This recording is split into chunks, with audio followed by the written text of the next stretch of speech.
Question number 9.1 का question number 9 नौवा question क्या बोल रहा है। मैं फिर बोल रहा हूँ, अगर आपकी डायग्राम समझ में आ गया ना तो आप आराम से कर पाओगे। कल हमने किया था एक ट्राइंगल वाले एक त्रिभुज से किस तरीके से बिल्डिंग की ऊंचाई या किसी पॉइंट से दूरी निकालेंगे। आज हम देखेंगे दो ट्राइंगल वाले क्वेश्चन, जिसमें कितने ट्राइंगल बनेंगे, कितने त्रिभुज बनेंगे, दो त्रिभुज बनेंगे। पहले क्वेश्चन को पढ़ो आप और पढ़ के डायग्राम बनाने की कोशिश करो। अगर आपने डायग्राम बना लिया ना तो देख लो आपका आधा क्वेश्चन तो सोल्व हो चुका। तो सबसे बड़ी चीज है डायग्राम बनाना। अब डायग्राम बनाने के लिए क्वेश्चन को अच्छी तरह रीड करना पड़ेगा, समझना पड़ेगा, ठीक है। इंग्लिश मीडियम वालों के पास बुक है, आप उससे पढ़ लो, मैं आपको हिंदी में बता रहा हूँ।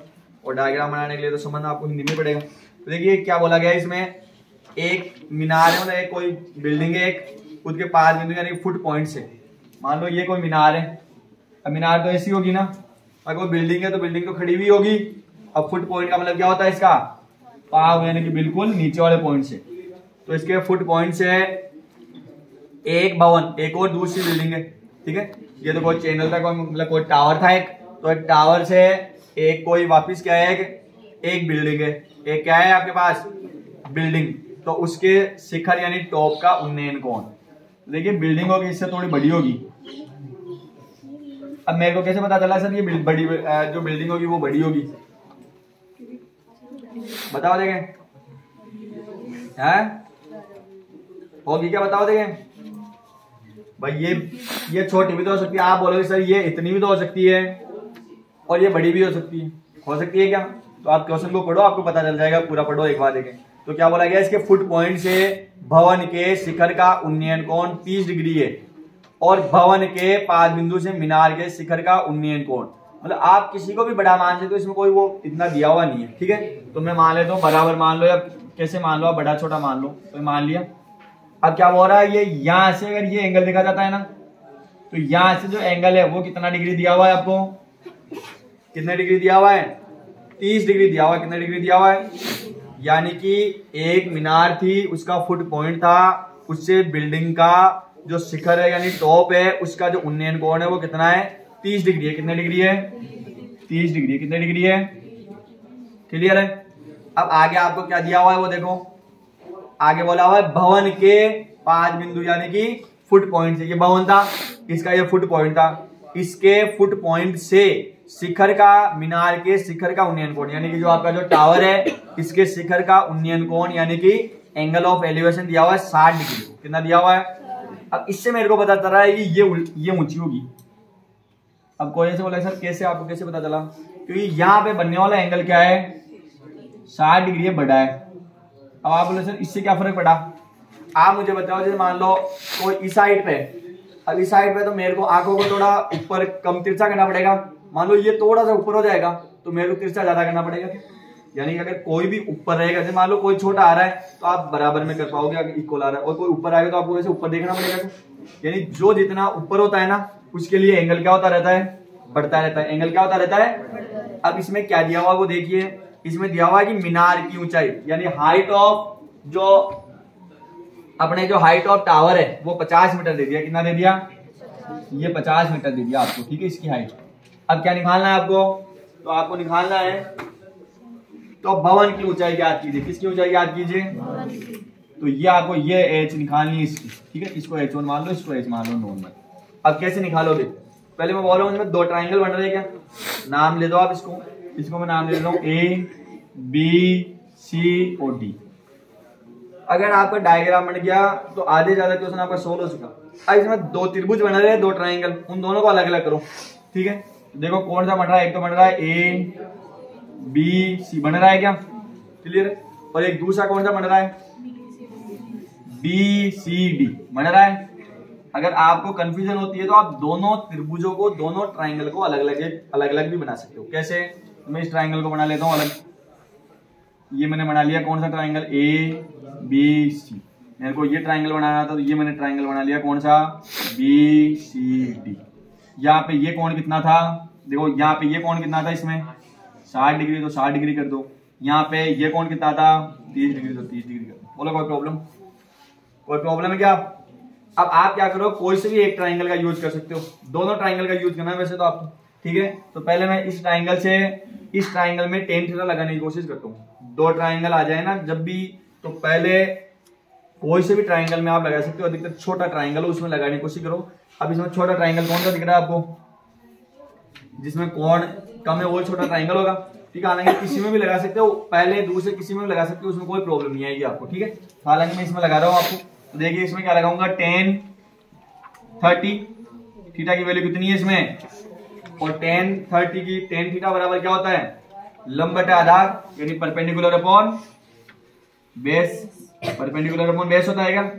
अब आप मुझे बताइए थीटा के सामने वाला क्या होता है, लंब यानी परपेंडिकुलर होता है, तो परपेंडिकुलर कितना लिख लूं, CD लिख लूं क्या मैं, ये लिख लिया CD, और बच गया वो क्या होता है, बेस होता है क्या, तो बेस का मान कितना है, BC है क्या, बोले कोई प्रॉब्लम नहीं। ये समझ में आ गया क्या किया है मैंने, इसमें tan थीटा लगाया है, tan थीटा, थीटा की वैल्यू 30 दी हुई थी, तो मैंने डायरेक्ट क्या लगा लिया, tan 30 लगा लिया, इक्वल कर लिया। अब tan थीटा का आपको फॉर्मूला पता है क्या होता है, लंब बटे आधार होता है, यानी परपेंडिकुलर अपॉन बेस होता है क्या, इक्वल लगाया मैंने। अब आप बताओगे सर लंब कौन सा होता है, यानी परपेंडिकुलर कौन सा होता है, थीटा के सामने वाला, तो CD क्या था अपने पास, परपेंडिकुलर था क्या, तो CD लिख दिया, और बेस क्या था जो बच गया, सबसे बड़ी साइड तो हाइपोटेनियस हो जाती है, और जो बच गई वो क्या होती है, बेस, तो बेस क्या था मेरे पास, BC था क्या। अब tan 30 की वैल्यू सबको बताओगे कितनी होती है, 1/√3 होती है क्या, इक्वल में क्या लिख दूं, CD और BC, बोलो कोई प्रॉब्लम। अब इससे ज्यादा आप सोल्व नहीं कर सकते, कर सकते हो क्या, इसको क्रॉस मल्टीप्लाई कर सकते हो, यानी वज्र गुणा कर सकते हो, तो इसको इधर गुणा कर दो, इसको तो देखिए BC को 1 से गुणा करोगे तो BC, और CD को 1 से गुणा करोगे तो √3 CD हो जाएगा क्या, बोलो कोई प्रॉब्लम, समझ में आ गया। अब आपको क्या करना है, इससे ज्यादा इसको सोल्व नहीं किया जा सकता, अब यूज करना है दूसरे वाले ट्राइंगल का, तो देखिए इसका यूज करेंगे अपन, मतलब यहाँ पे क्या लगाएंगे, tan 60, बताओ इसके सामने वाला क्या हो जाएगा, लंब, तो फॉर्मूला बताइए, लंब बटे आधार। अब मुझे बताइए लंब कितना है, यहाँ पे AB है क्या, AB लिख लोगे, आधार कितना है, BC है क्या। अब बताइए tan 60 की वैल्यू कितनी होती है, अब मुझे बताइए AB का मान दिया हुआ है क्या, कितना दिया हुआ है, तो 50 लिख लूं। बताइए BC का मान दिया हुआ है क्या, BC का मान कहाँ दिया हुआ है, नहीं है BC का मान, ठीक है क्या।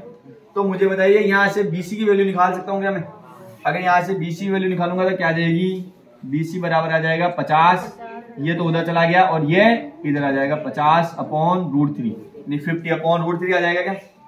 अब 9th क्लास में आपने पढ़ा होगा परिमेयकरण, रेशनलाइजेशन, वो क्या होता है, अगर नीचे √3 की वैल्यू आ जाए तो ऊपर नीचे √3 से क्या कर देते हैं, गुणा कर देते हैं, क्या कर देते हैं। हाँ आप चाहो तो आगे आंसर में भी कर सकते हो, और आप चाहो तो यहाँ पे भी कर सकते हो, आपके ऊपर डिपेंड करता है, ठीक है क्या। तो बताओ कैसे करना है, यहीं पे कर दूं या नहीं करूं, आगे करना आपको, आगे थोड़ा अच्छा रहेगा, ठीक है, क्योंकि अपन को BC की वैल्यू नहीं निकालनी, आपको निकालनी है CD की वैल्यू। तो आपके जो फाइनल आंसर आए ना, वहां पे आपको क्या करना है, परिमेयकरण करना है, यानी रेशनलाइजेशन करना है। तो देखिए क्या करेंगे हम, यहाँ लिखेंगे BC, आप मुझे बताइए, इसको नाम दे देता हूँ इक्वेशन 1, इसको नाम दे देता हूँ इक्वेशन 2। तो जो BC का मान है वो यहाँ रख दो क्या समीकरण 2 में, तो क्या लिखूंगा, BC का मान समीकरण 2 में रखने पर, यानी कि value of BC putting into equation 2। अब रख दो यहाँ पे BC की जगह रख दो, क्या है आपके पास, 50/√3, यहाँ पे क्या है, √3 CD। आप मुझे बताओ आपको किसकी वैल्यू निकालनी है, CD की निकालनी है क्या। अब देखो √3 गुणा में क्या मल्टीप्लाई में, उधर जाके किसमें हो जाएगा, भाग में, तो मुझे बताइए ऐसा हो जाएगा, CD √3 को उधर ले जाओगे तो क्या हो जाएगा, 50 की जगह 50 है, √3 को √3 से मल्टीप्लाई करोगे तो 3 आ जाएगा क्या। और ये सेंटीमीटर में दिया होता है, मीटर में, तो यहाँ पे आप लास्ट में क्या लगा देना आपको, मीटर, और ये आपका क्या आ जाएगा आंसर। अब देख लो यहाँ पे परिमेयकरण करने की जरूरत नहीं पड़ी ना, अगर आप वहां पे परिमेयकरण कर देते तो कुछ मतलब ही नहीं रहता, ठीक है। इसलिए लास्ट में आपको क्या करना है, परिमेयकरण करना है, रेशनलाइजेशन करोगे वो लास्ट में करोगे आप, और ये हमारा क्या जाएगा आंसर। आप चाहो तो 50 में 3 का भाग लगा के डिवाइड करके भी आप आंसर निकाल सकते हो, ठीक है क्या। और ऐसा छोड़ना चाहो तो ऐसे भी छोड़ सकते हो। तो बताइए जो हमारी बिल्डिंग थी उसकी ऊंचाई कितनी आ गई, 50/3। तो आपको लिखना है कि अतः बिल्डिंग की हाइट कितनी आई है, तो क्या लिखोगे आप, height of, so height of building is कितनी है 50/3 मीटर। और ये क्या हो जाएगा आपका फाइनल आंसर।